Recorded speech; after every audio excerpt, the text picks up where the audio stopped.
Julie. Hello, Gwen. It's been a while. It has.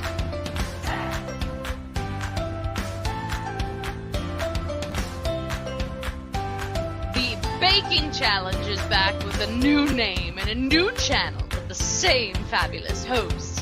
We are now the Great Baking Bash.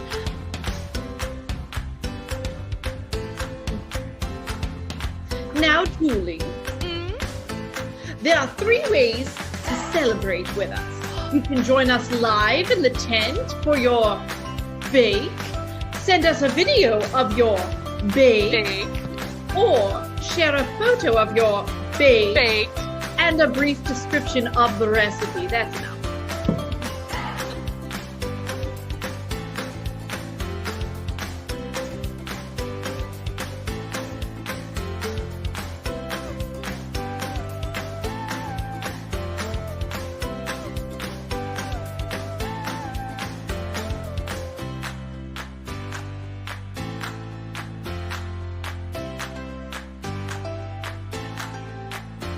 Pour a libation in the comfort of your home and join us in the Twitch for an afternoon tea party.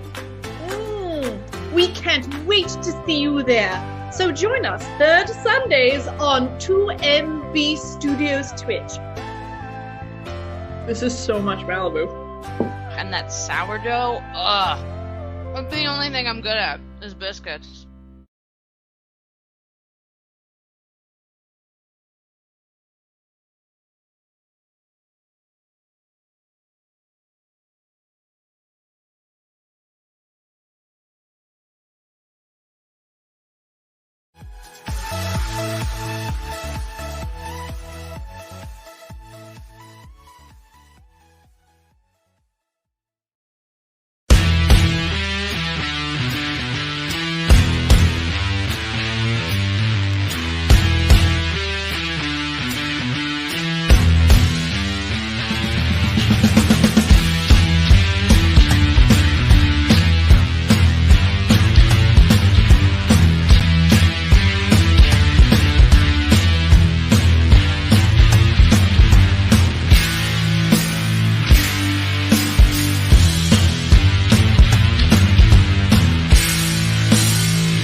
Hey everybody, how you doing? This is Interesting Points. Welcome to Interesting Points. My name is Josh Boyer. I'm the host of this mess.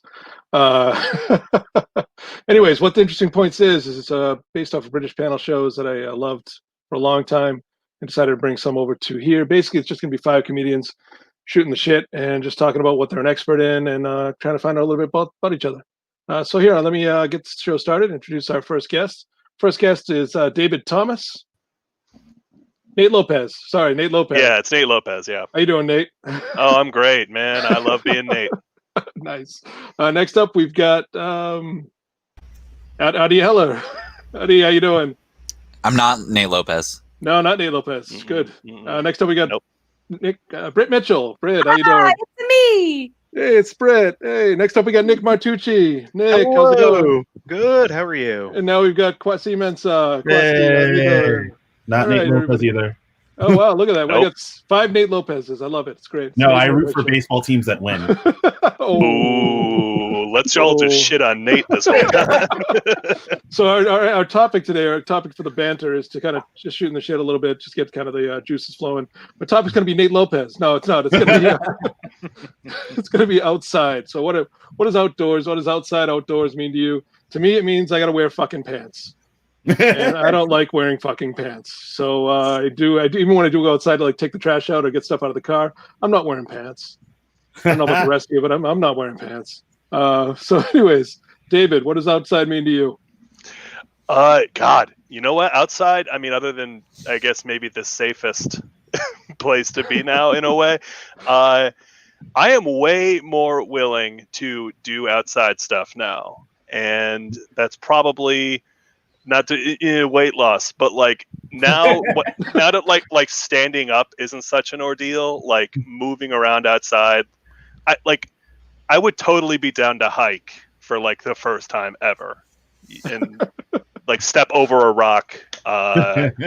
Yeah, that I want to try it more. Fucking rub it in, David. I mean, I'm Nate Lopez. Rocks. So.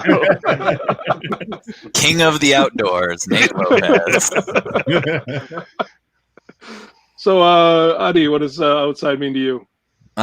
Outside to me is so during quarantine, I've spent a huge amount of time with my toddler, my daughter.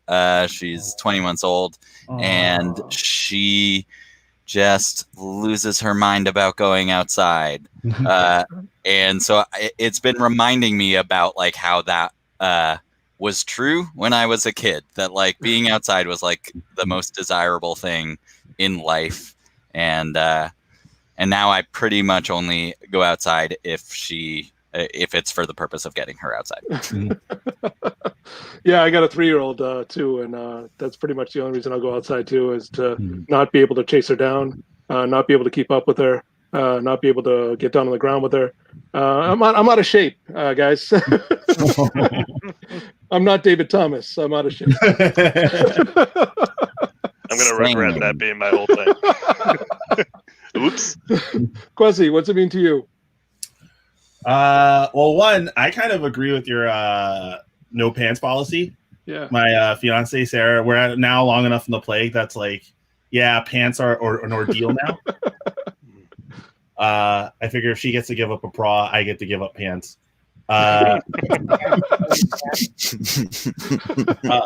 But I like outside, except now where it's like we're at the point where allergies are now a thing. So even like the few times I go outside just to get a walk, it's like, oh, you're trying to kill me another way now. That's great. Yeah. Allergies are the worst too, because I go outside and start coughing, and I'm like, or sneezing. I'm like, everybody looks at me like I feel like I'm gonna kill them. Yeah. I mean, little they know that I'm gonna kill them, but now they know it. Yeah, in a more classic way. Or I cough, I have to be like, no, it's okay. It's only me. It's like, this isn't you. Nick, outside to you, buddy. No, I get the same problem with the allergies right now, and I'm realizing, like, all of these allergy symptoms, I'm now Googling, okay, is that corona? Itchy eyes, runny nose, headache. Is that, do I have it? I have it, right?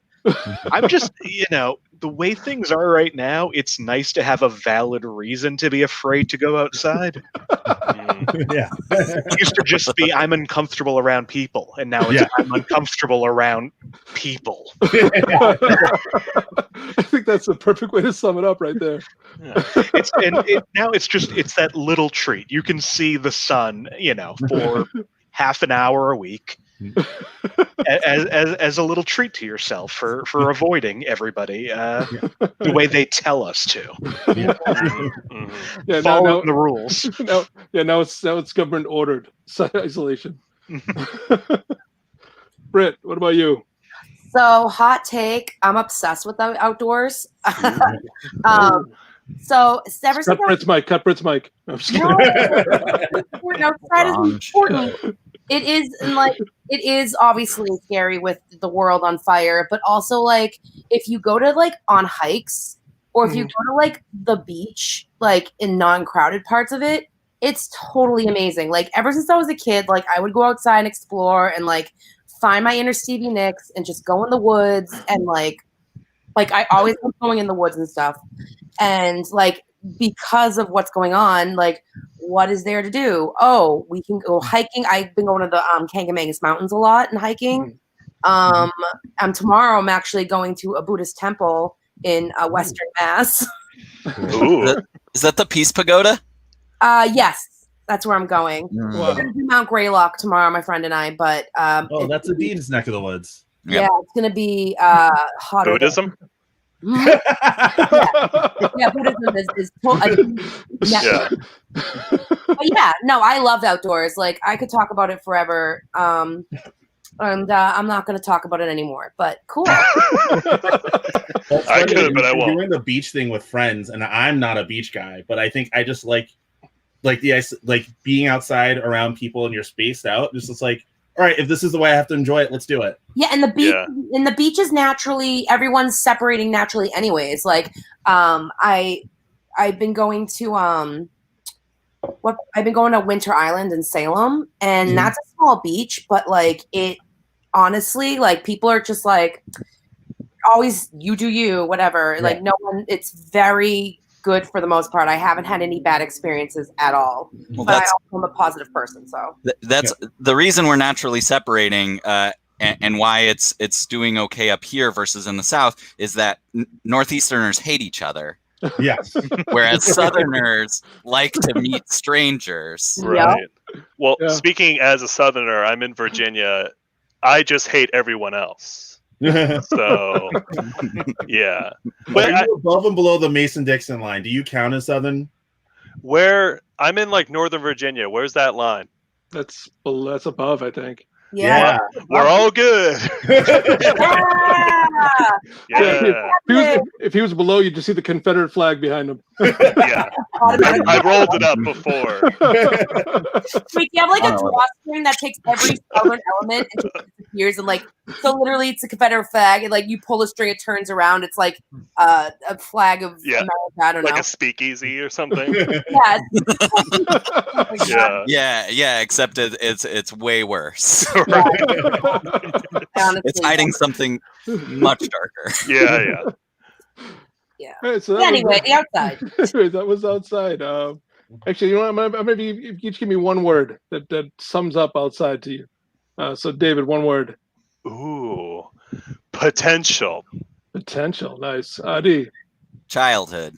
childhood. Yeah. Pussy. Sniffles. Sniffing. Nick.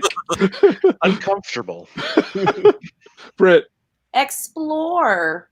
Mine's pantsless. So we're gonna go to the next. Perfect. So that's the first bit. That's the banter. So now we're gonna move on to prove it to me. I do have graphics for this at some point. It's gonna. I haven't finished them yet, so they're gonna come up next week. So I got them right here. Yeah, that's a Confederate flag, David. So anyway, everybody's an expert in something. So I'm gonna have each one of these people kind of talk to me for about a couple minutes, kind of prove to you that they're an expert in something. So I'm gonna start with Kwasi first. Okay. Kwasi, what are you an expert in, buddy? I mean, it would be boring if I said I was an expert in my day job. So Yeah, I'm it going to would choose anime. Expert in anime. Anime, nice. Yes. Prove it to me. Oh, let's see. No, it's the name of the game is not just tell me what you're an expert in. yeah. It's Let's see. I didn't lose my virginity till after college. No. expert in anime. I'm an expert in anime too, then. I have a kid and I'm still an expert in anime. Yeah. Well, That's oh crap. Let's see. I've been watching. Oh, fun story. I remember I have like these baby cousins that are like 16, 17 now. And I remember they were watching Dragon Ball Super. Nice. And I was able to call out which characters there were. Like, how do you know this? And I was like, dude, I've been watching this since before you were born. Don't Yeah. test me. and then you just push them. Yeah. Let's see. That's one. I've been watching. I've just been getting back into it and have a Crunchyroll account, and now I'm the person that my friends ask for recommendations. Although I have to recommend anime that they can watch around their wives, because a lot of times they'll watch an anime that just has like it's good for like 90%, and then the last 10 seconds are like just gets really creepy, and it's like listen. Don't watch Food Wars. That's exactly the anime. That's exactly. Are you kidding me? I have a friend that's getting to food. So people don't know Food Wars. It's a show where it's all about cooking competitions, and it's fine like for 2/3 of the show, but the last third is people have orgasmic reactions to really good food. Not to like celebrity expert. Like Not just actual celebrity expert, but orgasmic. the guy who made it also he started out by making hentai. That's exact. Yes, I knew that. I knew that, and I didn't want to. Well, damn it, you're winning. You're winning. You are now. I'm sorry. Isn't that just called Iron Chef America? Yeah. He was writing hentai. He's like, I'm hungry. I really could use some octopus. Guys, I'm watching Top Chef and I'm getting a hard on. Ooh. Hard chef. Right. Hard as well, iron. I need a third fact, right? Hey, you just need a number. You just need to talk about it for a little bit. It doesn't need to All be a right. number. Of Subs over dubs, unless you're paying attention. You're not half paying attention. You have a kid running around, but generally subs are they have better voice actors than the dubs. And also, what I found out is the English captions. Like if you do the English captions, they're wrong from the dubs, so I can't watch the dubs with English captions. Yes, the English captions are translations of the Japanese, but the dubs are rarely exact translations, so it's like a weird offset. Yeah, I can't stand it. Yeah. So right, recommendations. There's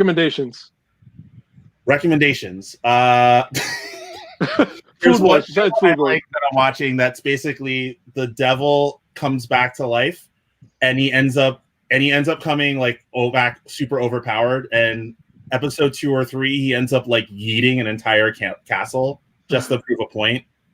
This still sounds like Food Wars. I forget what the name of it is. I forget. Anyway, it's called Hot Buddhism. What else am I watching? Oh, there's one called Love is War. That's the student council president and vice president are in love with each other, but they won't admit it. So it's all about them trying to trick the other one into admitting it first. That's It sounds super tedious, but it's great. And the last 10% is just tentacles and No, we'll talk about those shows afterwards. Yeah. All right, Nick, what you're an expert in? Let's talk about the game Monopoly. All right. It's everybody's favorite game, and everybody hates playing it. Yeah. Because it takes 2 days to play. So, if you're not following the rules. I've been playing it online with people during quarantine, and they're like, no, none of the house rules, none of this money on free parking bullshit. Just like the straight up traditional rules. Mm-hmm. Yeah, no money on free parking. If you don't want to buy a property, you put it on auction. Mm-hmm. Wait, what's the other option? How do other people do that? Other people just skip over it. Mm-hmm. What? Yeah, that's the way I've lived my whole life. Yep. Yeah. I've sort of figured out the exact way to win every game, which is you got to make sure you buy the orange properties and the light blue properties. Yeah, because you got to get every brown property. Like me and my friends call the brown property. Like for some reason, an inside joke came up about us. Like we call it the whorehouses. Whorehouses. But yeah, no, you gotta. The most fun I have is trading people Boardwalk and Park Place. Yeah, and saying, just give me your light blue properties. Wait, really? Wow. Okay. Wow. Yes, because they are $50 to build houses, and you land on them. Yeah, it's true. The problem with Monopoly is that it's a game about bankrupting your friends and family. It's mean-spirited by nature. Yep. It's a terrible game that was invented by a woman to show how bad capitalism is. And the Parker brothers stole the idea and mass marketed it. Capitalism at work. It's wonderful. So if you're playing Monopoly correctly, almost everyone is having a bad time. You know the trick about just buying houses, right? What's the trick? You just buy houses. That you run out of houses, right? You run out of houses, so nobody can buy hotels. So even in the electronic version of the game, they cap the amount of houses to replay that. So now I'm not playing Monopoly against anybody here. Now, I never want to play. Not fun. I never want to play Monopoly, but now I have like a really great reason not to. And I used to love the game. Like I used to collect Monopoly boards. Like I had a Simpsons one, a Lord of the Rings one, a Star Wars one, and nobody wanted to play with me because I was such a. Well, the online version makes it so much easier. You don't have to have a banker. It does all the math for you. Yeah. So that means now the online makes it so much easier to avoid it too. Yeah. And you get to play against strangers, so it's people you'll never meet who beat you. But I'd rather take out my family. No, Sarah and I will play it now, and we'll just counter offer each other, but make like the denominations only like $5 or $10 just to screw with each other. It's actually in April when we realized, like, oh, we're in this now. My dad set up Monopoly in the living room in April, and it still sits there, and we have not touched that board. It's just frozen in time. We're never going to play it. You don't need that kind of hate in your life right now. Bad enough. Not at all. Yeah, we have plenty of evidence right now about the problems with capitalism. Yep. Hey, Britt, what's your expert topic? So I was going to say this is a great segue from Nick's to mine because the Parker brothers are from Salem, Massachusetts, and I am an expert in Salem history. Nice. I was a tour guide for 5 years in and out of college, my undergrad, and I became obsessed with learning about it and like the witch trials. And like people don't realize that if you put the history of Salem in like metaphorically into an ice cream cone with all the toppings and shit, that one little sprinkle represents the witch trials because it was 9 months out of like 400 plus years of history. And actually where the Parker Brothers factory was until 1994 now sits apartment condos. So you can actually live in like Monopoly land. So the Monopoly got gentrified eventually. It very much did. Salem, and actually a third of Salem, is landfilled. So a lot of the places you walk were probably once underwater. Salem had a big Salem had a big trading commerce in the 17 and 1800s because after the during the Boston Revolution, after the Boston Massacre, and after they after the Boston Tea Party, sorry. They like closed the port in Boston. It was actually the Boston Marathon. Yeah. Damn it. And they closed like all the ports in Boston, and Salem had a harbor like 3 rivers, North, South, and Forest River, like weave through it and empty into the Atlantic. So they became a harbor, but the only problem was that their tides fluctuate in and out like every 10 feet. So like at low tide, you can walk out. But at high tide, you can't.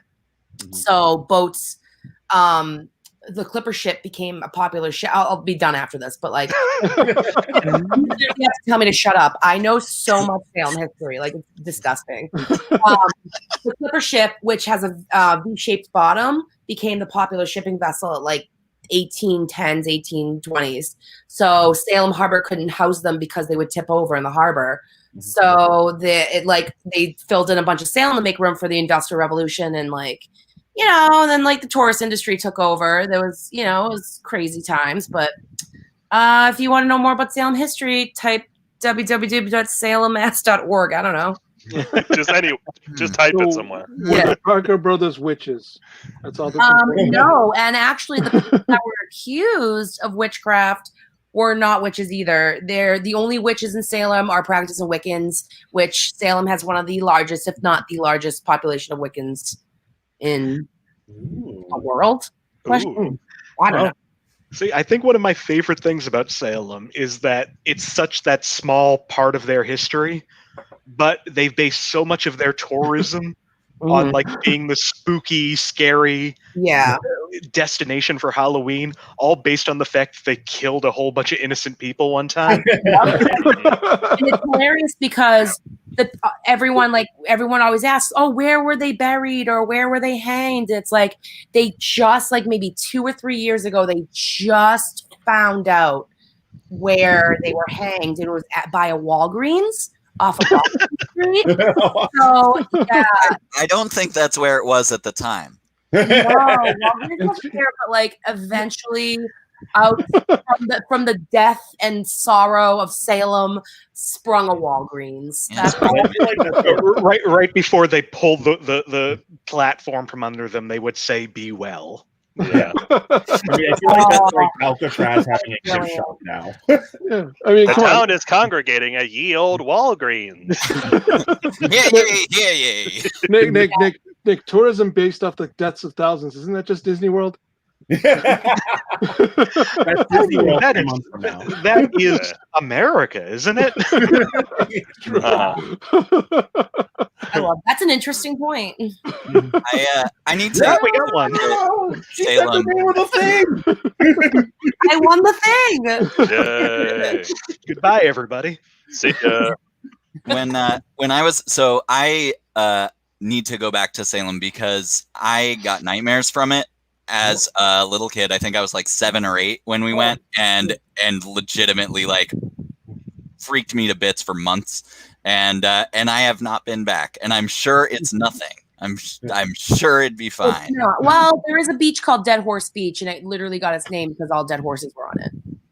Not because people beat that beach. They just What are we gonna name this beach? They just keep going. Well- The beach till it's no longer fun. wait, you'll never guess what we still call this beach. Yeah, because a bunch of horses died during this big That's stupid. fire in Salem in 1987, 6 in the aughts, and they had to find a place to bury all these horses, and they're like, "Oh, there's a really low tide. Let's bury them on this beach." And they all washed up no. at high tide, and that's what they call Dead Horse Beach.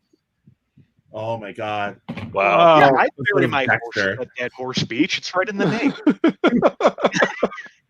We won't shut up about this goddamn beach. It's a great beach. It's I like it. It's cute. It's small. It's unforgettable. It's so great, except for the smell of decaying horse.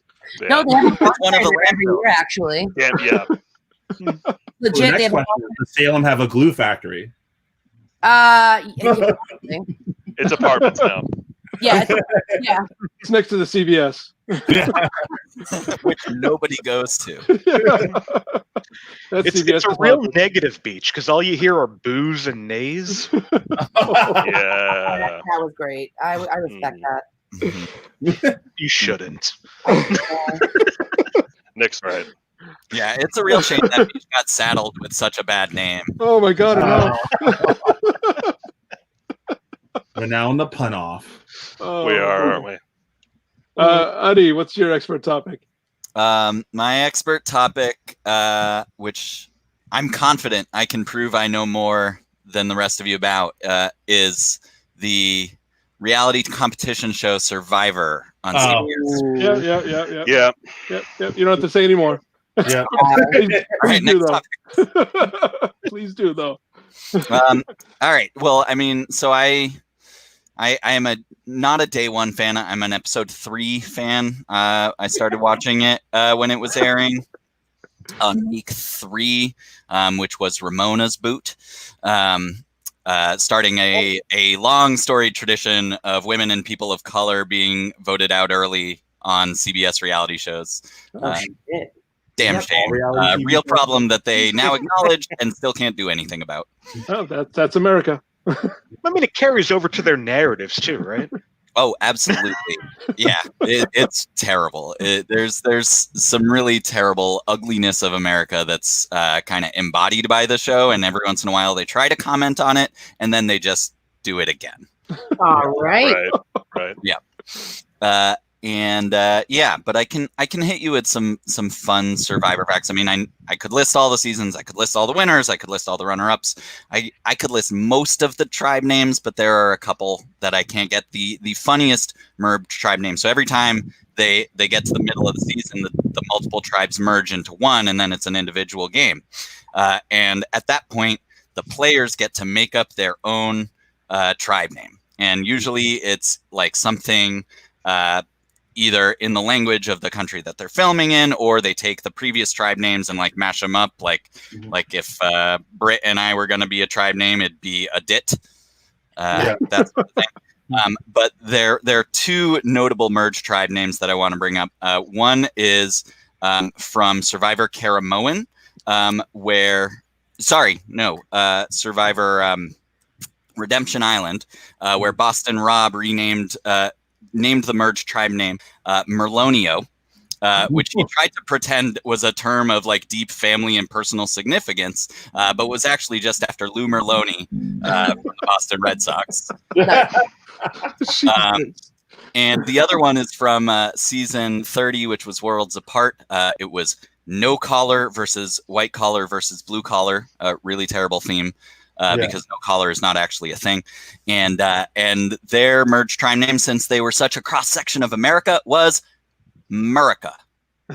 Yeesh. Yeah. No one tell Adi he has no collar. Change your shirt.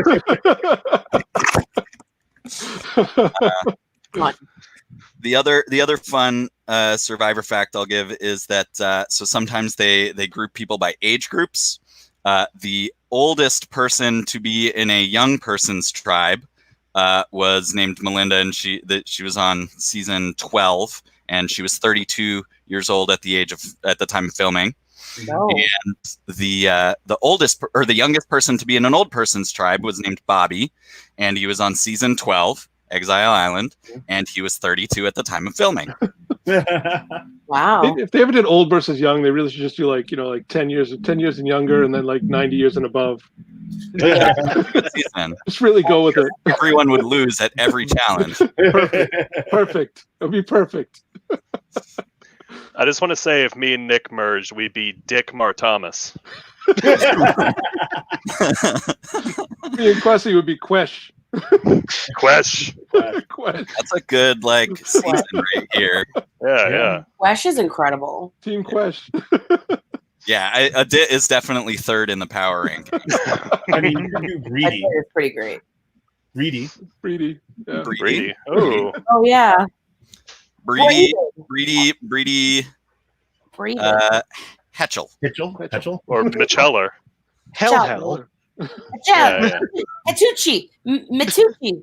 Yeah, or we could name ourselves Euclid. We could also name ourselves Euclid. Eucalypso. Why not? Euclicio. Three men. David. Yeah, because I was asked to fill in, and I was thinking, what am I an expert in? And because it just happened, I am an expert at bombing in Alcoholics Anonymous meetings. I don't have you beat. Nope. I will say that because I started going. I just passed 10 months sober, and I've been going to AA for that long. Yes, thank you. This was all to solicit applause. And Yeah, do it.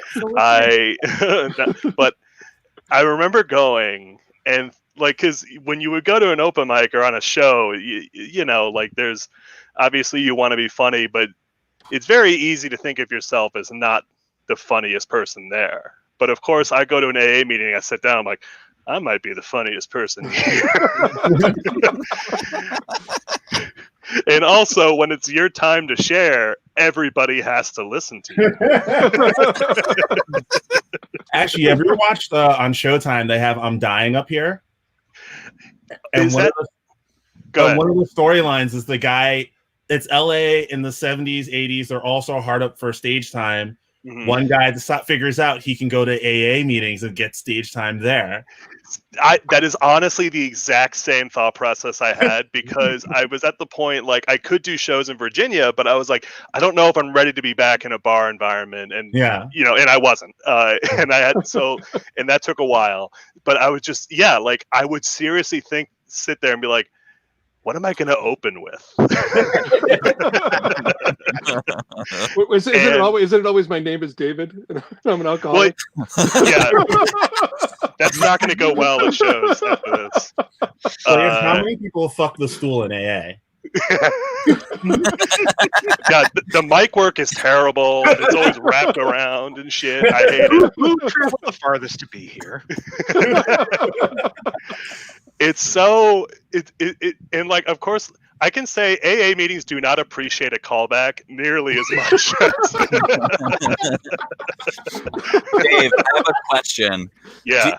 So that's your stand-up hat's approach to AA meetings, but have you ever thought of trying to get someone else to join you in some scene work and maybe that would make it better. Yeah, well, yeah. When during somebody else's share, I do what I do in improv, and I run out and I deny everything they just said. No. We're in Starbucks. No. You were addicted to meth. Yeah.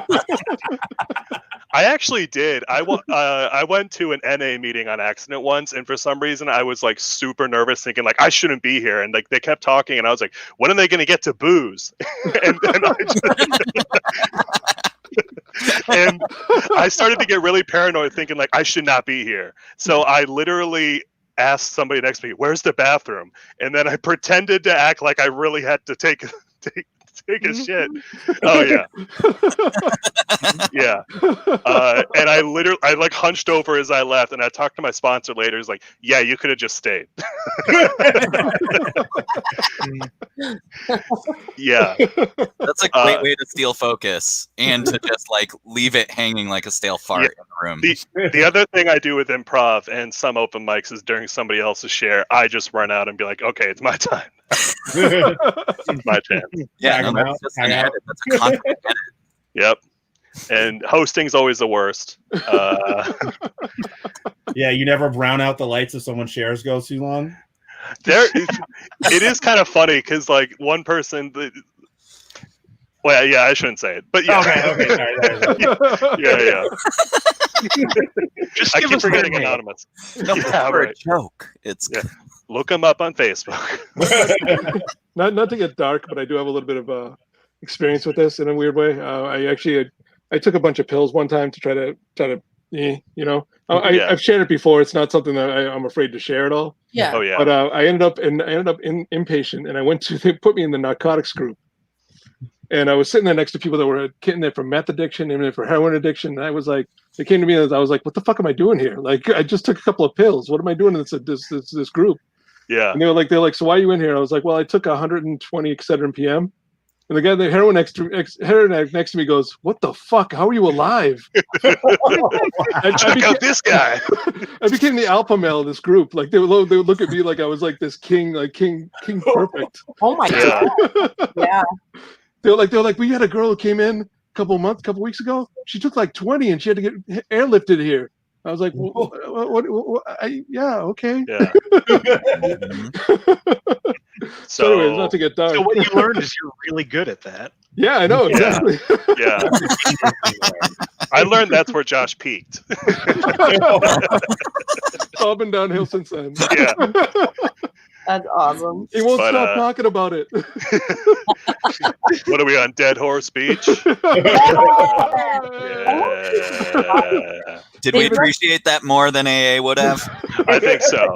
Yeah. I'm going to show up there next week. Like, what are we on, Dead Horse Beach? Or like, What the fuck? what's this guy talking about? The one guy, I was like- one guy in the meeting's like, yeah, like Salem, yeah, high five. Yeah. I always conclude my shares by saying, look me up on YouTube. Or But- Twitch 2MB Studios. Yeah. Yeah. Quarantine Action Wrestling. Check it all out. Good one. Anyways, that Yeah. was everybody. You know what? I'm going to give the Kaufman Award. The Kaufman Award is actually an award that I give out to the person that's most interesting. It was named after Chris Kaufman, who tried to be the most interesting person and despite of getting laughs, like he just wouldn't been interesting. Now, it doesn't mean that you didn't get laughs, but it means that you were the most interesting. So that's what I gave you. Britt, you got it. Yay! I'm interesting. You did it. I have so much Salem history. Like I can't even we don't have time. Okay, I gave you the award. I gave you the award. You No, I just okay. I'm just kidding. I'm just joking. No, it's good. I like it. So, anyways, we got a little time, so I'm going to go to guilty pleasures. Now, Nick had the my all-time best favorite guilty pleasure of all time. I'm going to be honest with you. So, Nick, I'm not expecting greatness in the same way that you had last time, but it was the best I've ever heard. I mean, it's still a guilty pleasure. Do I need to? Well, no, Do I just need to the bring fact, it? just the I fact feel that like you're setting me up for this. No, I really want it to be said again. The fact that Nick just very quietly, very very succinctly went incest porn, and then when the audience when the audience reviled back from him, he literally just said, "What? You're not guilty about it?" And from that point on, I've that's a bar that I've always wanted for people to reach for. Yeah, that's a good line. I call it the Martucci bar.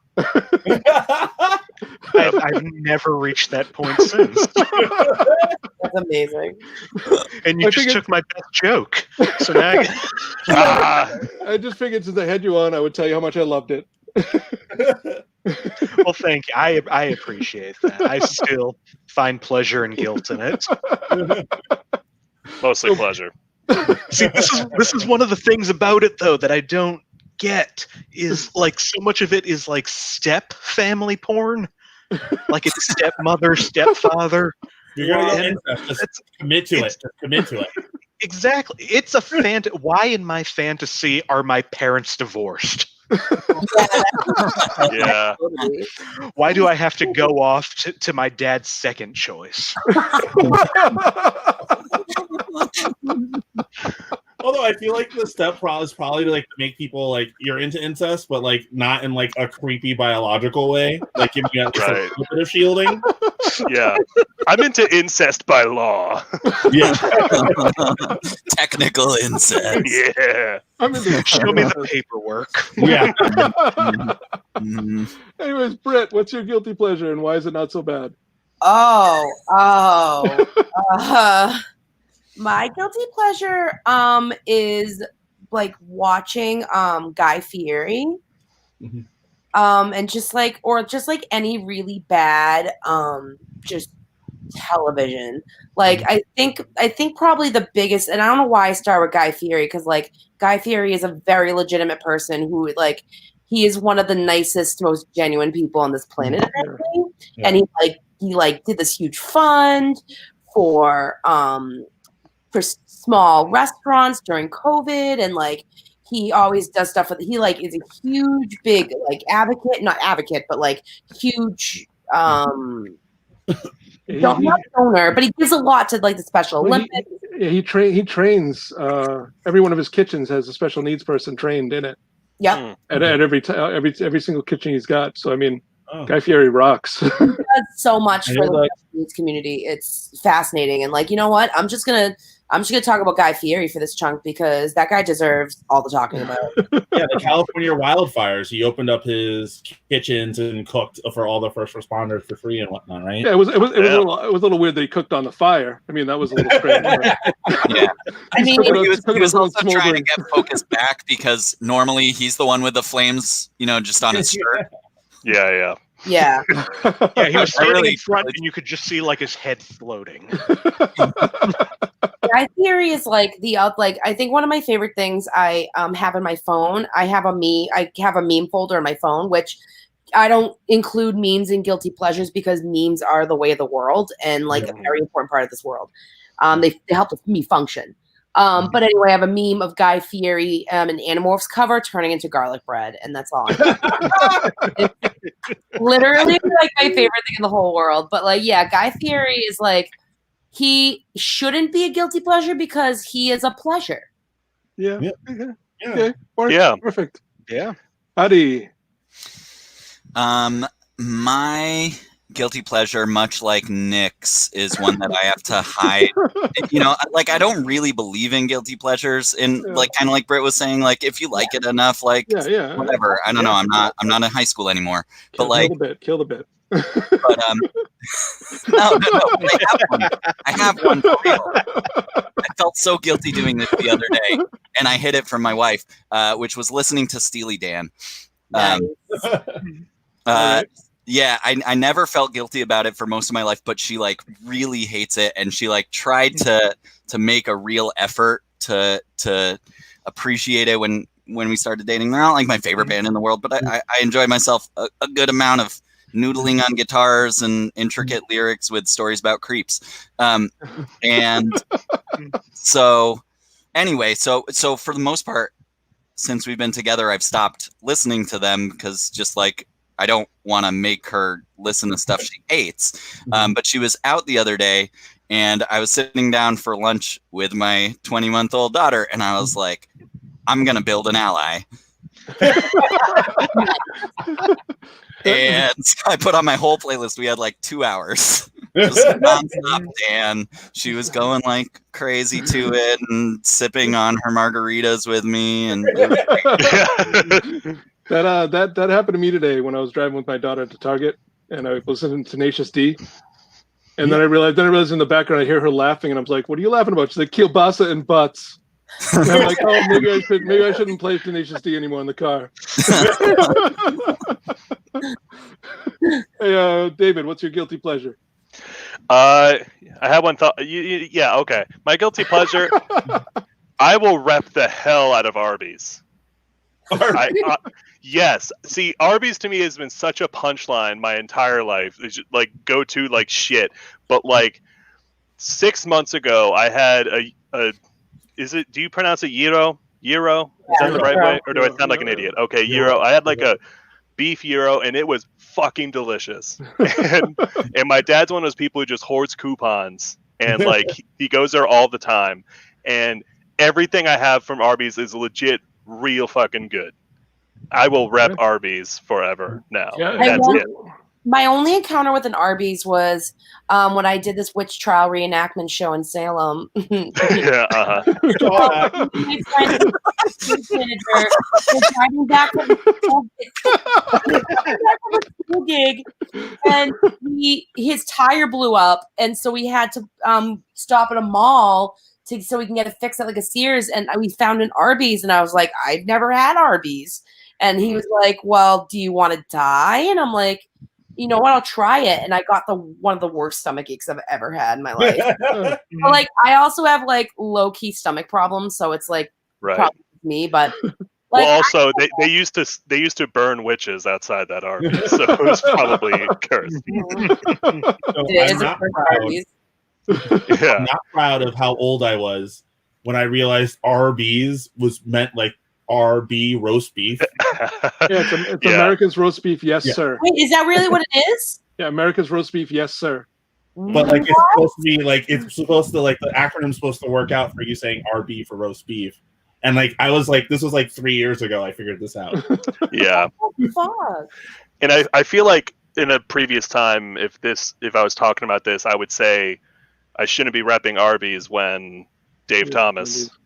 Yeah. But now that we know Wendy's is pretty fucking shifty, then I'm okay with going Arby's. I really just hope nothing comes out of Arby's. Wait, Wendy's is shift, not like Chick-fil-A shifty, right? Or they use prison labor. Oh, prison! Whoa, okay. Yeah. Whoa. For what? I think making their uniforms. I should. Oh, okay. I was about to say I don't want prison like they get like shipped in for the day shift. Yeah. That's how you get the patty square. You just cut to Rikers and they're stirring Frosties. Oh my god! I just understand though, David. You loving Arby's makes sense because like there's no like what roast beef I know is like that's true. Nick's roast beef in Beverly, like real roast beef. Like, yeah. When Arby's should hire you as like, you know how like the Sprint guy, the Verizon guy, the Can You Hear Me Now went to Sprint? Yeah. Like they should hire you as like, I'm Dave Thomas and I'm an Arby's guy. I am. You and I are just on another wavelength tonight. I have thought about that a lot. Yeah, you'd be replacing H. John Benjamin. That's a tough replace. Well, this is all part of a ploy for me and him to finally be best friends, I think. So Nick, what's your guilty pleasure? Oh, I got to come up with another one now. Sure. I feel so bad, man, but I had to do it. It's just a different type of porn. POV. No, I'm not guilty about all of it. Porn's fascinating. Like it is.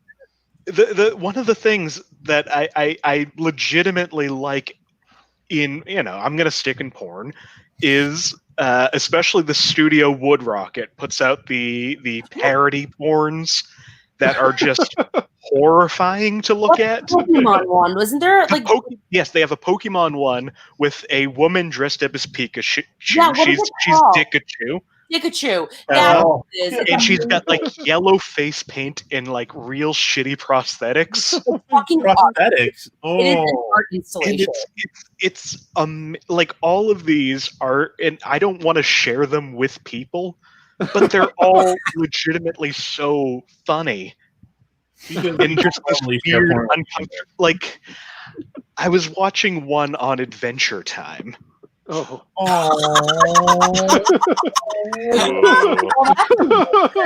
And Yeah. That show has like the lullabies I want to sing to my kids, and now I the other thing is they have like parodies of the theme songs going in to have to do with the I forget what that one is. But anyway, there's a point in it where they're getting into things. Yeah.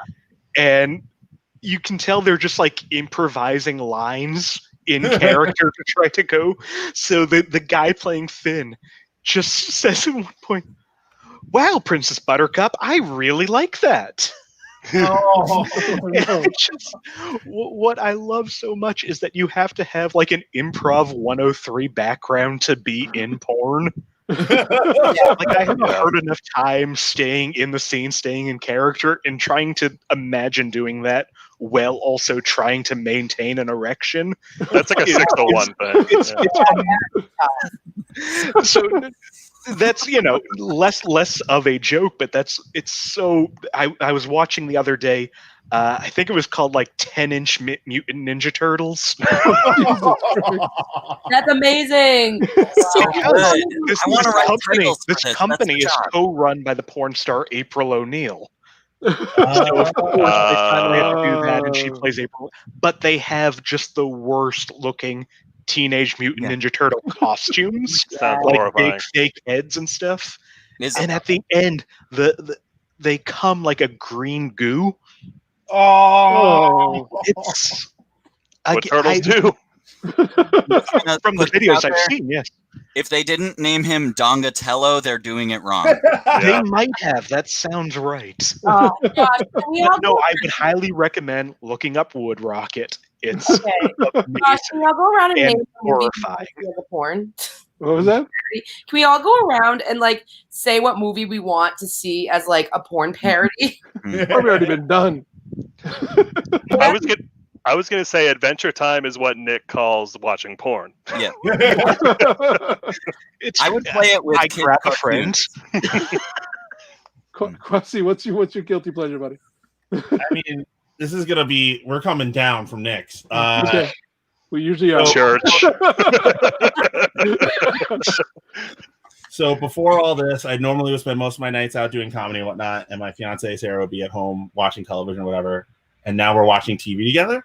And now I'm realizing how addicted she is to reality TV shows, but not like the competitive ones, but like the 90 Day Fiancés, the Lower Decks. Like, I legit follow the storylines on 90 Day Fiancé now. It used to be like, oh, if you have it on, sure, whatever. And now she like will watch it without me. I'm like, why does the DVR say this latest episode is already watched, Sarah? I did not see this with you. What's going on?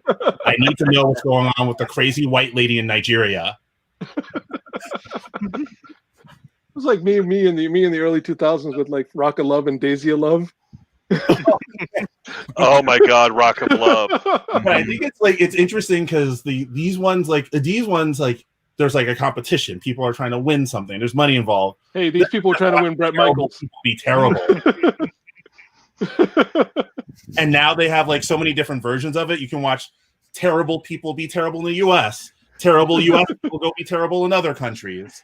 Terrible people who were terrible, but they were so terrible we want them on for another season so they can be more terrible. That's Yeah. awesome. Speaking of terrible people, really quick, I slight another guilty pleasure of mine. Me and my friend would like to watch on YouTube compilations of people trying to fake injuries to get money and like running into cars and doing it really badly. There's like so much. If you go on like YouTube and look up type in like people trying to fraud, like you could see like old women just like stopping and like trying to like force themselves in the car. Like they would like be like, And it- Floor, and the people would just literally be like, "Are you okay?" It's so funny. and if you see one that looks like me, I needed the money. I was out of work. Nice. Yeah. You didn't really swallow Yeah. all those pills. Yeah, I didn't- That's how he survived. Yeah. Anyway, so that's guilty pleasures. I'm going to do a quick round of one of us is a killer, which is one of basically everybody here has got a story that they're going to tell. Four of them are true, one of them's a lie. So I'm going to start with David. What's your story? All right, so I went to college at Virginia Tech, and it's not relevant to the story really, but and I remember it was my it was my junior year, and I woke up and for some reason I really wanted to watch the movie Sideways with Paul Giamatti, and we didn't have it, and I feel like this was before. I mean, Netflix was a thing then, but whatever. But there was this DVD store near the campus that I went to, and I'm there, and I remember, I distinctly remember this day for two reasons. Because one, I was there, and I was looking around, and I found Sideways, and I was looking at it, like the little aisle next to me, and this is like a super local store, and this kid is like, "Daddy, can we watch this?" And he's like, "No," and the boy was like, "But it's Stephen King's It. Why can't we watch it?" And his dad was like, "Put that down. We're leaving." But it was that. And then I remember the most random thing. So I get Sideways. I'm in my PJs. I go up to the desk and I go to pay. And then out of nowhere, like the lights went down and like this hype thing started playing. And out of the back, Afro Man ran out from Because I Got High fame and just started doing a show in this DVD store. And I was like, what the like, and I texted all my friends, yeah, Afro Man's at Crossroads right now doing a show, and they're like, yeah, okay. I was like, I swear to God. And they showed up and we just watched Afro Man do a show in this bumfuck DVD store in the middle of Blacksburg, and it was so funny because like when he first came out, he was like, "Hey, what's up?" And like it's literally like me and like three other people were like, "Hey," and then like all of a sudden like 40 people just showed up over the next 3 minutes, and he did like this hour show in this random DVD store, and and then it was kind of weird because it just sort of ended, and then he was like, "That's it," and I was like, all right. And then we just sort of like left. Like there was no grand finale or anything. It's like, all right, I'm good. Like here's a bucket, put money in it. And but that seeing Afro Man in Blacksburg, Virginia. I thought I was in Blockbuster, but I got high. Yeah. He was supposed to be somewhere else, clearly. But Yeah, that's why he did the show, right? yeah, right. Adi, what's your story? So, growing up, my family did a lot of camping trips. Primarily, we would go to Maine and we would hike a lot.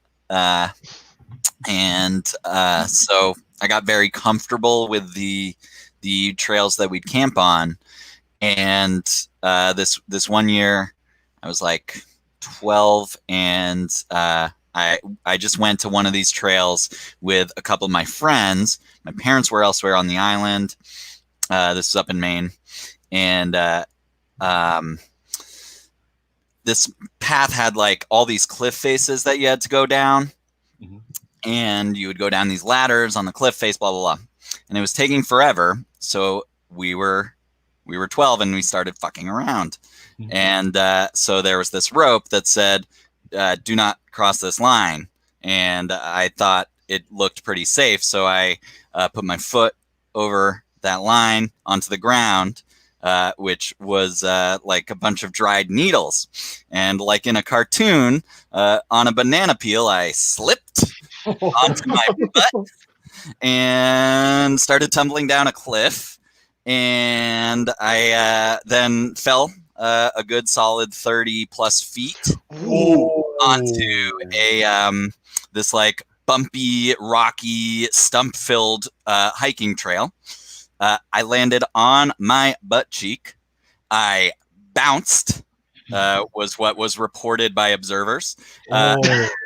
to another steep incline, started sliding down on some dried leaves, and I got stopped by a dead tree about 15 feet away from a fall that would have killed me into a shallow lake. And it was a 6-hour rescue to get me up the side of the cliff face. Holy shit! With like somewhere around 35 to 40 EMTs. I wish we could have rolled the Simpsons clip of Homer falling down the stairs. Yeah. Wile E. Coyote. Somehow onto the fist when the baby is falling down the side of the mountain, and the woman's like, "Oh, the baby!" So cute. And then she left me on the mountain. It says something that I'm thinking of Mac and Me when the kid is. What are you, Paul Rudd? Yeah. Yeah, Paul Rudd does. That is insane, though. Yeah, That is I was nuts. basically fine. I had like a sprained wrist from where I was like dragging at one point. I pulled a groin somehow, and my entire left butt cheek was black and blue. Holy Wow. Yeah. Wow. I was hospitalized for a day just because they were like, "There's no way you're not hurt." They put you in the addiction group, and you were like, "What am I Yeah. doing here?" Why am I here? Yeah, no, there were all these other kids that had fallen off cliffs, but they were like smaller cliffs, so I was their alpha. They assumed that when he was telling a story, he was speaking in metaphors, and they're like, "Holy shit!" So, Britt, what's your story? Oh man, what's my story? So no, my story actually has to do with the mountain, and this was maybe at this was around this was like right before things got super serious with the quarantine. Me and my friend went hiking on oh my god, it's the tallest mountain in New Hampshire. Not the tallest mountain in New Hampshire, but it's a very tall mountain. Mhm. I forget what it was, but I got way too high. Uh-huh. And Literally or figuratively? Because you're on a mountain. both. Sounds like No, Yeah. it was Mount Monadnock. It was Mount Monadnock. Okay. So me and my friend, we call it we like to go trailblazing. So we get high and just walk trails. And so we went up the mountain and we did Amazing name. 25 milligrams of edibles. Ooh. Yeah, so we had like this really good edible, like Wonka bar for any of those stoners out there. And we climbed the mountain, and like about most of the way up the mountain, I thought it already hit. And I was like, ooh, feels great. Like, life is wonderful. I'm climbing. I'm strong. We get to the top. We eat lunch because, like, at the peak, it's very high. It's like over 3,000 feet.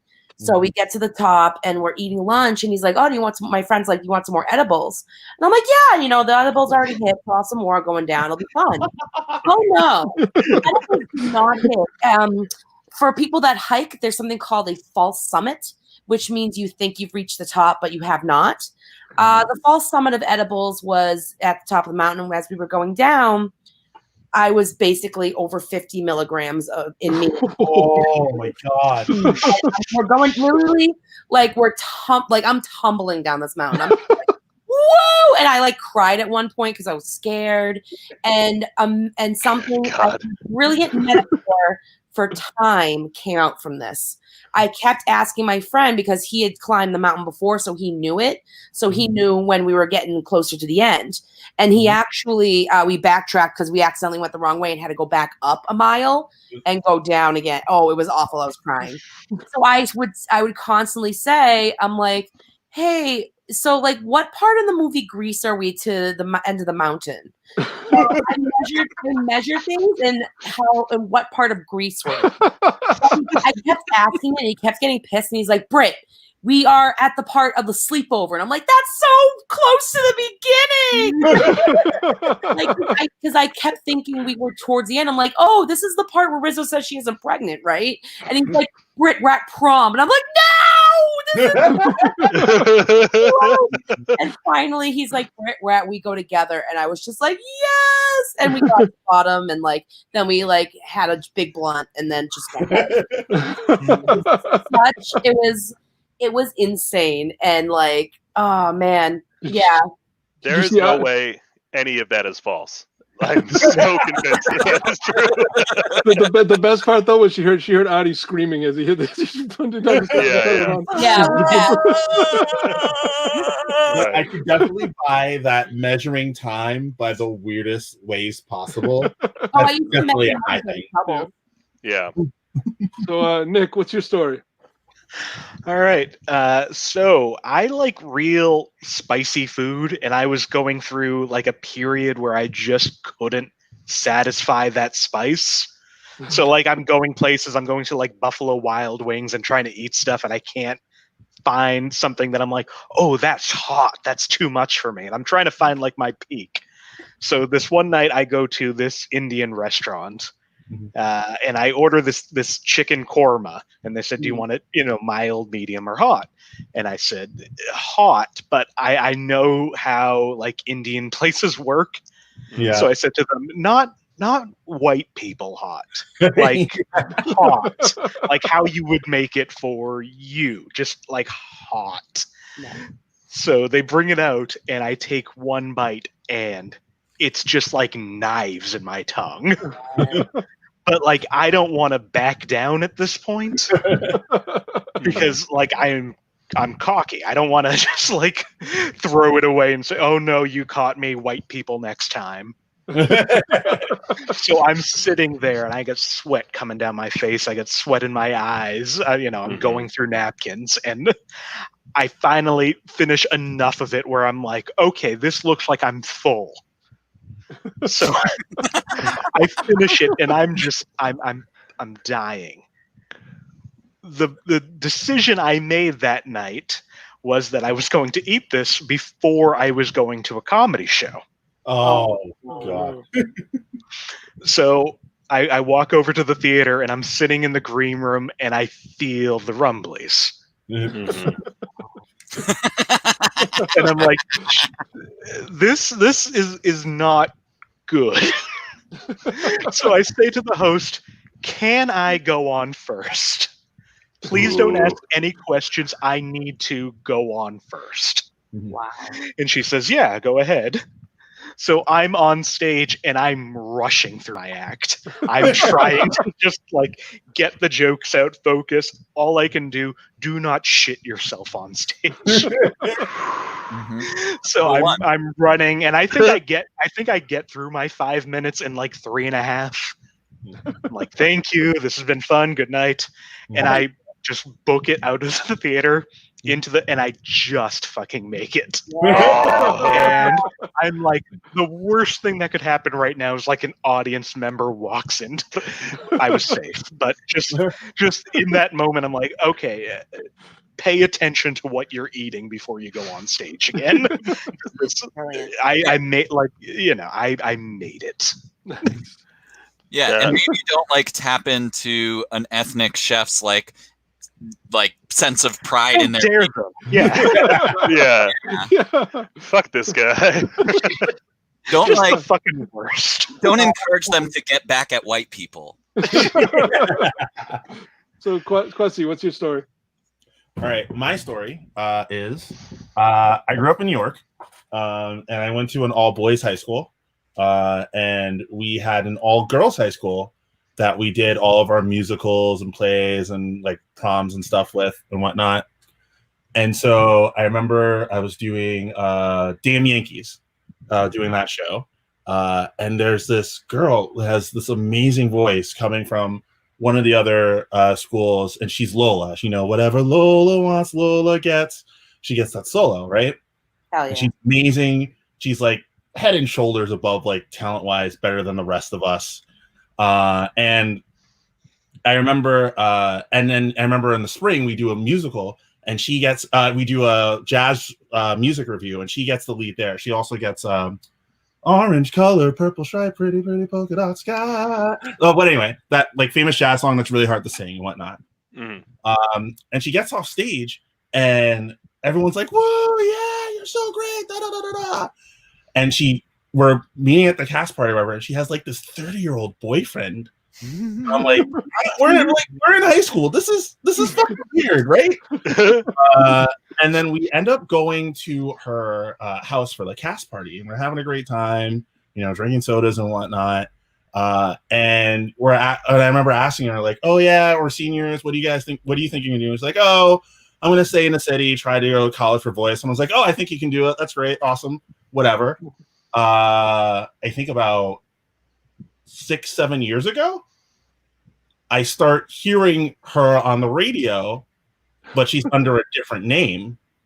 Like I knew her in high school as Stephanie Germanata. Oh my god! Oh, shit. The world now knows her as Lady Gaga. I did my high school musicals and jazz review with Lady Gaga. Holy shit. I should have started with you. Oh, yeah, I'm glad I ended with you. Wow. Oh, it's actually also great. We used to have flag football tournaments in my high school, and the guy who was the commissioner thought it would be fun before a championship to have someone come and sing the national anthem. So there's video of him getting Stephanie to come sing the national anthem before our flag football tournament in high school. Wow. I just want to point out that we went from Nick almost shitting himself on stage to Quessy doing this with Lady Gaga. I want to point out that we went from Afro Man to Lady Gaga. Yeah. Wow. All right, so Duo. everybody, one of these stories is a lie. So I'm going to go by everybody, and everybody just kind of vote. How many people think that David's story was a lie? Afro Man. Adi's story about falling down a hill. Let's do that. Britt's story about forget Britt's story. Nick's story about shitting himself, nearly shitting himself, and Kwasy's story about Lady Gaga. So I know Quessy, and I know he knows Lady Gaga from high school, but he could be playing like a meta game on Right. now. Yeah. So, will the liar please raise your hand? Nick. There you go. Yeah. Damn it. So that's our show, everybody. That was Interesting Points. The second show on 2MB Studios. Thank you to Matt and Ben for having us on. Thank you for 2MB Studios for having us on.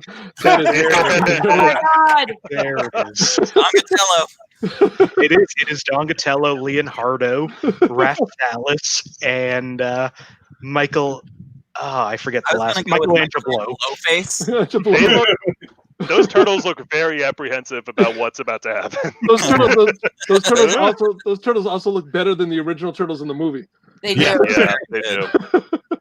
So, anyways, thank you all. Yeah, for you're being on. welcome. Thank you all for seeing the show. Thank you to David Thomas. Thank you for Adi Heller. Thank you for Kwasi Mensah. Thank you for Nick Martucci. Thank you to Britt Mitchell. Please keep it going for them. Give it up for yourselves for supporting local comedy over the internet. And we'll see you next week. We got Nate Lopez, Sean Carter, a couple of Shion, a couple other people as well.